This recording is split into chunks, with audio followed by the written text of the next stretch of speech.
Gracias por estar aquí con nosotros. Ya se lo habíamos anunciado en un vivo que hicimos. Vamos a platicar con el doctor Hernán Fraga, que es un doctor muy, muy prestigiado, muy joven, con mucha experiencia y que ha trabajado en instituciones de verdad, de prestigio y preocupadas por la salud. Y esto viene a colación porque nosotros a veces nos dejamos llevar por todo lo que hacen los famosos o los consejos que vamos escuchando de actores, de actrices para mantenerse en forma.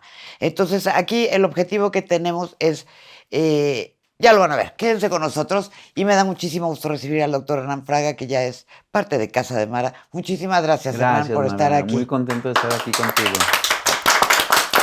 Muchas gracias, de verdad, porque sí es preocupante todo lo que está sucediendo en este momento con, pues digamos que con las dietas y estas cosas. Pero vamos a empezar. En este momento vamos a tratar de el doctor Google y cuáles son sus riesgos. Y los influencers y los consejos. Es que es un tema súper interesante porque tenemos un acceso a la información ilimitado.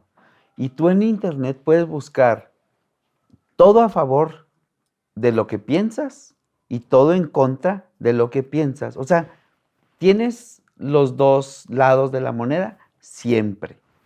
Entonces, muchos de mis pacientes, o sea, te voy a hablar de la experiencia personal. Llegan y te dicen, no, doctor, tengo cáncer. O doctor, tengo otro problema, ¿no? Simplemente porque en mis consultas yo les pido exámenes de laboratorio. Ajá. Entonces, ya los laboratorios pues te marcan lo que está fuera de rango, ¿no?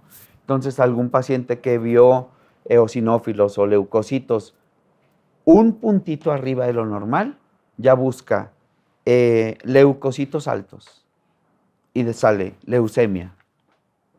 Y es un parámetro que ni siquiera tiene importancia, ¿me explico? Porque tenemos parámetros para saber cuándo algo que está fuera de rango realmente tiene relevancia o no. Entonces, lo grave a veces es, Mara, que ese paciente que se encontró un diagnóstico, igual y busca ahí mismo un tratamiento, que ni el diagnóstico está bien, por lo tanto el tratamiento estará peor. ¿Me explico? Entonces debemos entender cuál es el proceso que tiene un médico para hacer un diagnóstico y un abordaje. Sí, porque generalmente, si te dan los resultados de sangre y empiezas a buscar, cuando ves que está alterado, trae un asterisco, empiezas a buscar cuál es el significado de cada una de las cosas de la biometría hemática. Ajá. Y tú sacas tus propias conclusiones. Y como me lo comentabas, tienes un granito, te sale un granito y buscas saber qué es. Y no toda la información que tenemos ahí es un banco de información correcto. Ajá, exacto.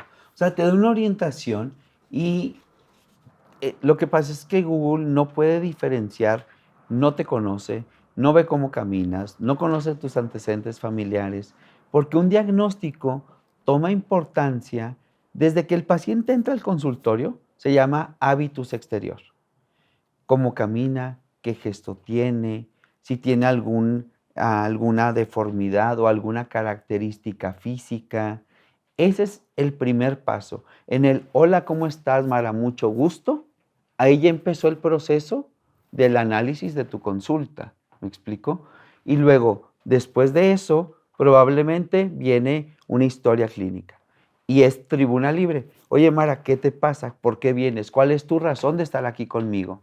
No, pues, ¿sabes qué? He tenido un dolor en la pierna. Oye, ese dolor, ¿cuándo es más evidente? Y hacemos una regla que se llama 3As y 4Cs.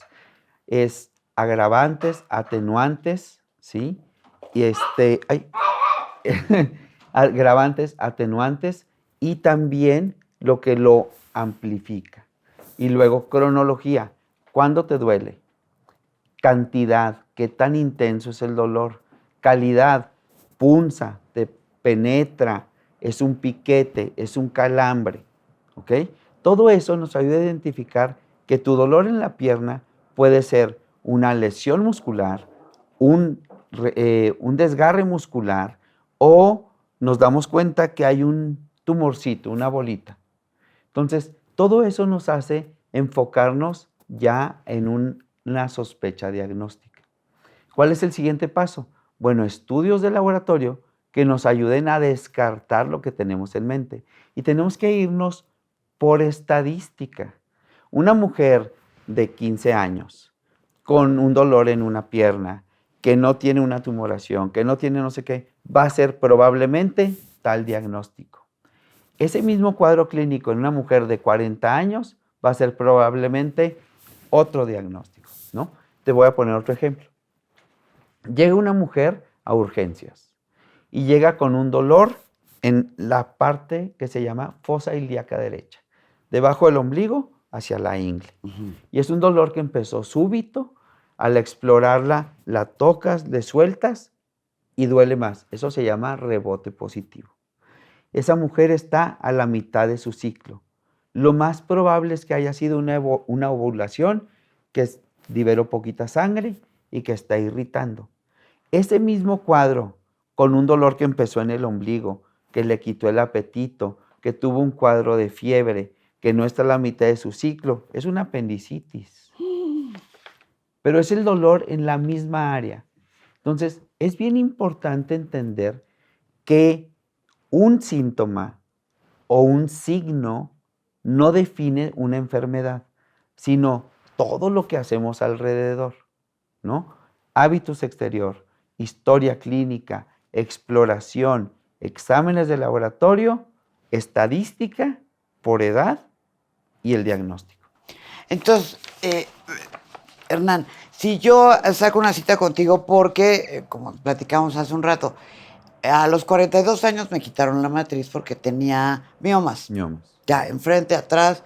Entonces, dice también el doctor Google que es parte de, ¿cómo se llama? Que si sangras demasiado, entonces ya te puedes quedar anémica y entonces tú empiezas a meterte ahí y subes de peso. Yo subí 20 kilos y me puse en una dieta mega rigurosa que sí logré bajar más de 20 kilos, entonces ya tenía que recuperarlos. Ok.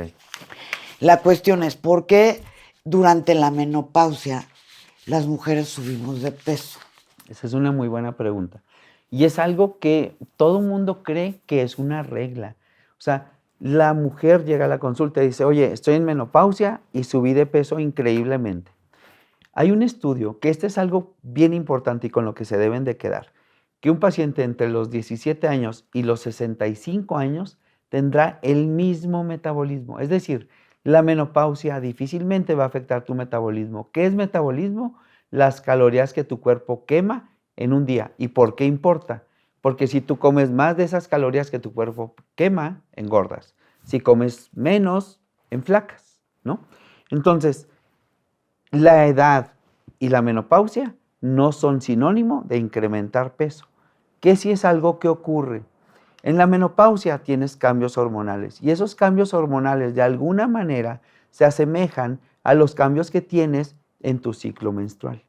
Y en tu ciclo menstrual vas a tener hormonas que te dicen, Mara, come más grasita, Mara, come más carbohidratos. Y esa es una de las razones por la cual la menopausia te hace subir de peso, pero no es la menopausia, sino lo que tú comes en esa etapa de tu vida. Como que te da ansiedad. Exacto. Te pones de malas, de buenas, lloras por todo. Eso tiene que ver con las hormonas. Con las hormonas. Y todos estos antojos, porque es como antojo. Exactamente. Entonces, es exactamente la misma situación como cuando estás en tu ciclo menstrual. Algo que también debemos tener presente es que las hormonas nos definen. Vaya, las hormonas que tiene una mujer define lo que nos gusta a los hombres. Cadera, más grasita en esa área, pues cintura. Y en el hombre, pues más masa muscular, un tórax más amplio. Entonces, esas características vienen de nuestras hormonas. Ahora, los hombres también pasan por este proceso que nosotros es menopausia, andropausia, ¿es correcto? Que tienen al mes también ciertos días que no son fisiológicos. Lo que pasa es que en la andropausia, el hombre conforme avanza la edad, empieza a disminuir sus niveles de testosterona, que es lo que lo hace ser varonil, tener más masa muscular, etcétera. Hay mecanismos para disminuir eso y uno de ellos es el ejercicio. Y ahora está muy de moda los pellets, que te dan las hormonas que tú requieres y te hacen tener niveles hormonales semejantes a los que tenías a X edad, 25 años por decir. Ahora, también hay mitos alrededor de las pellets. Yo me pongo hormonas de camote, que son naturales. Ujú. Y hay personas que dicen que no sirven, otras que sí sirven, que los pellets no, que mejor no sé qué. Entonces, Pues es que, mira, es como en todo. Tendrás una buena calidad de pellets que están hechos por médicos especializados en antiedad o por médicos que están especializados en estas situaciones hormonales y generalmente deben ser como muy específicos. O sea, te piden un panel hormonal y en vez de ese panel y a las deficiencias, se hace lo que tú requieres. ¿Me o explico? sea, sé que sí. Sí, sí. Sí, Sí, sí. sí, te explicas bien. Eh, ¿Cuáles serán los puntos básicos a desarrollar para ir a verte? Es decir, si yo tengo sobrepeso por menopausia, lo más que se busca, por ejemplo, en el doctor Google es, ay, tengo náuseas, ¿qué será? Es que volví el estómago, porque a veces se provocan también el vómito, que bulimia y anorexia. Ujú. Mira, la realidad es que yo me dedico al control de peso y tenemos un abanico de posibilidades. O sea, hago cirugías para perder peso, pero también tenemos métodos de incremento de masa muscular, de definición muscular, de mejora de imagen.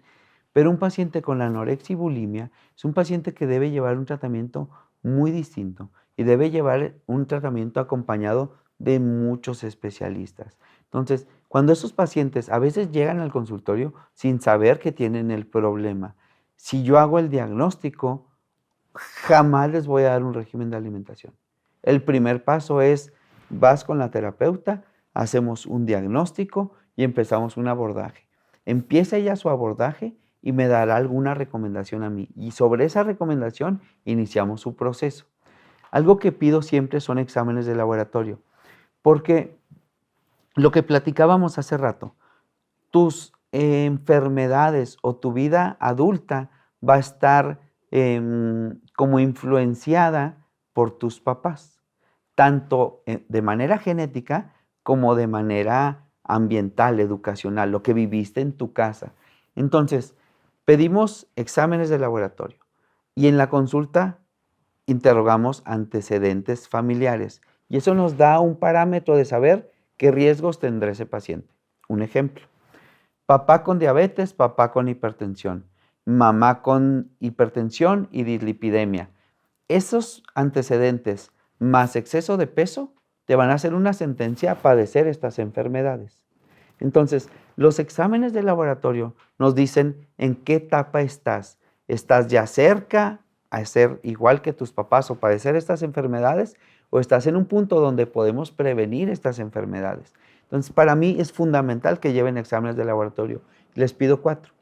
Biometría hemática, química sanguínea de 27 elementos, índice OMA, que nos habla de si hay resistencia a la insulina o no, y ultrasonido de abdomen superior, para ver hígado, vías biliares y un análisis general de tus órganos, como páncreas, riñones, etc. Pues vamos a seguir platicando con el doctor Hernán Fraga sobre todas estas mitos y realidades que hay acerca de la alimentación, de la obesidad y todo esto. Hernán, así que no te vayas, te pedimos que sigas con nosotros. Y ustedes también siguen con nosotros aquí en Casa de Mara. Acuérdense que en casa empieza toda esta rutina y toda esta Exacto. disciplina de alimentación. Así que gracias, Hernán. No se Gracias, vayan, aquí Mara. continuamos en Casa de Mara.